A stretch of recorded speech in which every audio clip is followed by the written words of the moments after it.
La UPAC, el nom de la qual són les sigles en anglès d'Unió Internacional de Química Pura i Aplicada, és una institució que es va fundar el 1919. La seva funció és establir com han de ser els noms dels compostos químics, vetllar pel seu bon ús i fer que siguin els mateixos arreu del món. Però la UPAC, durant els seus primers anys d'existència, va haver de resoldre un gran problema.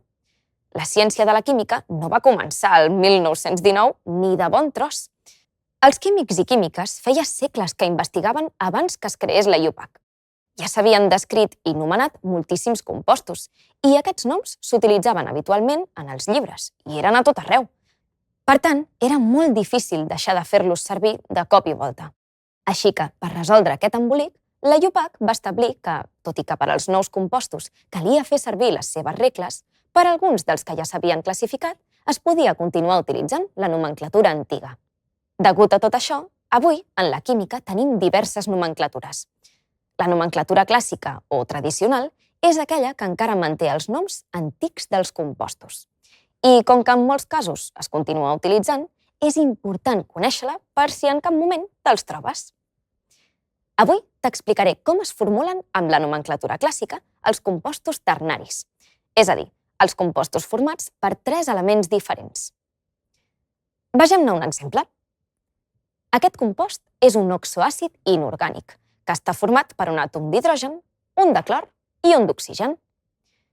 Com serà el seu nom segons la nomenclatura tradicional? Primer, vegem per què els diversos elements estan ordenats d'aquesta manera en la fórmula. Segons la nomenclatura clàssica, els àtoms d'hidrogen reemplaçables, és a dir, que no estan units directament a l'àtom central, s'escriuen al principi de la fórmula i es denominen àcids. Després venen l'àtom o els àtoms centrals i els àtoms d'hidrogen que hi estan units directament. I, finalment, s'escriuen els àtoms d'oxigen. La regla més important que cal tenir en compte és que en aquests noms es fan servir prefixos i sufixos que indiquen el nombre d'oxidació de l'àtom central. En el nostre exemple, l'àtom central actua amb el nombre d'oxidació més petit i, per tant, segons les regles de la nomenclatura clàssica, el nom ha d'acabar amb el sufix -os. Com a prefix, caldrà posar-hi hipo, perquè el nombre d'oxidació és inferior. Per tant, el nom complet d'aquest oxoàcid inorgànic és àcid hipoclorós.